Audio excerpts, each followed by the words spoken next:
Halo Mina, kali ini aku mau bawain drama NTR, yaitu Nikung Tanpa Ragu, yang berjudul Color of Romance. Drama Color of Romance ini nyeritain Anzu, cewek kantoran yang malu setengah mati gara-gara pas di pesta sebelumnya mabuk dan muntah di depan. Cowok ganteng, sampai dijuluki Mbak Muntah. Dia berharap banget gak bakal ketemu tuh orang lagi. Tapi besoknya, kantor kedatangan dua karyawan baru, Tetsuya Kuroda dan Kakeru Ando.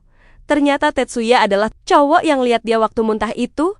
Dari situ, hidup Anzu langsung berubah jadi drama cinta segi empat. Tetsuya yang dingin tapi agresif, terus musik Anzu dan Kakeru yang muncul sebagai cowok manis yang perhatian. Sementara sahabatnya, Yuka, terang-terangan naksir Tetsuya dan minta Anzu bantu dekati dia. Tarik ulur perasaan, cemburu, dan salah paham di antara keempatnya, jadi awal dari hubungan rumit yang pelan-pelan kebablasan dan susah buat mundur lagi.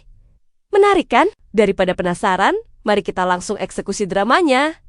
Cerita dimulai dengan situasi yang agak memalukan nih guys. Tokoh utama kita, Anzu, lagi galau dan merasa malu banget karena kejadian sebelumnya. Dia berharap banget nggak bakal ketemu lagi sama cowok ganteng yang ngelihat dia dalam kondisi nggak oke. Ternyata Anzu sempat mabuk dan muntah.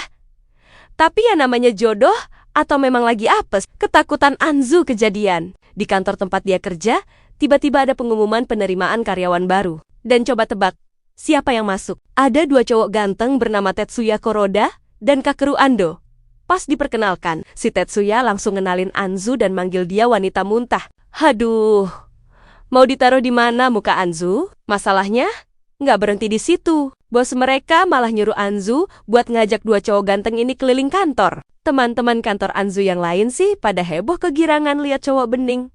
Tapi Anzu malah pusing. Si Tetsuya ini guys, matanya tajam banget. Sepanjang diajak keliling, dia nggak berhenti ngeliatin Anzu terus-terusan sampai Anzu risih dan neger dia. Di sisi lain, ada Kakeru. Nah, kalau Tetsuya ini gayanya agak bad boy dan dingin, Kakeru ini tipe cowok manis dan sopan. Kakeru sama Tetsuya ternyata teman lama dari SMA dan kuliah. Jadi semacam saingan gitu deh. Teman kantor Anzu, si Yuka, naksir berat sama Tetsuya dan minta bantuan Anzu buat jadi mak comblang. Padahal, hati Anzu sendiri sebenarnya deg-degan sama Tetsuya. Konflik mulai panas waktu Anzu nggak sengaja lihat Yuka pelukan sama Tetsuya di gudang. Yuka alasannya sih lagi anemia. Jadi butuh sandaran, terus minta dipeluk buat nenangin diri. Enggak cuma itu, Yuka juga ngajak Tetsuya kencan. Anzu yang lihat itu jelas cemburu tapi gengsi. Karena kesel atau mungkin mau move on, Anzu akhirnya menerima ajakan Kakeru buat jalan-jalan di hari libur. Mereka pergi ke akuarium. Kakeru bener-bener manis guys. Dia bahkan beliin oleh-oleh buat Anzu. Habis dari akuarium, Kakeru ngajak Anzu ke sebuah bar milik temannya. Di sana, Kakeru makin agresif dan akhirnya nembak Anzu buat jadi pacarnya. Drama makin seru pas Anzu balik kerja. Tetsuya ternyata dari tadi nungguin Anzu dan langsung narik dia ke ruangan buat berdua. Tetsuya yang ternyata nggak jadi kencan sama Yuke kelihatan cemburu berat.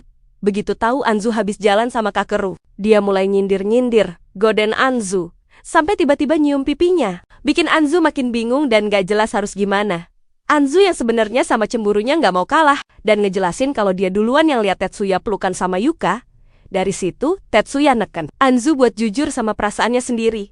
Dan jangan lari ke cowok lain, cuma buat pelarian. Adu mulut mereka pelan-pelan berubah jadi saling narik, saling deket. Sampai akhirnya mereka berciuman dan keterusan macem-macem di ruangan itu.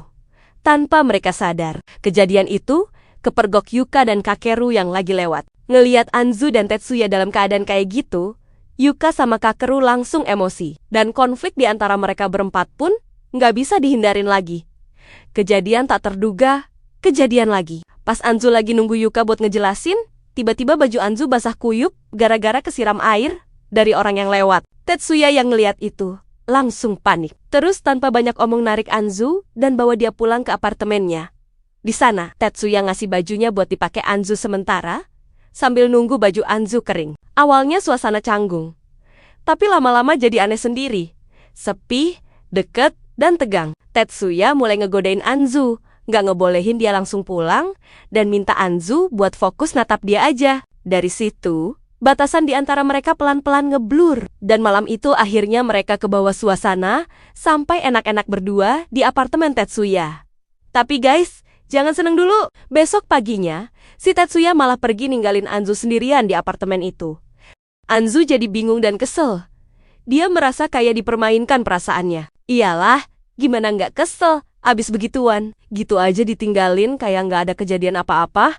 Puncaknya di akhir episode nih guys. Pas di kantor, Kakeru nyamperin Anzu mau bantuin. Tiba-tiba Tetsuya langsung emosi dan ngelarang Kakeru nyentuh Anzu dengan tegas di depan saingannya itu. Tetsuya bilang, "Dia milikku, jangan sentuh dia lagi." Wah, rebutan dimulai. Anzu bener-bener nggak bisa konsentrasi kerja kalau situasinya kayak gini.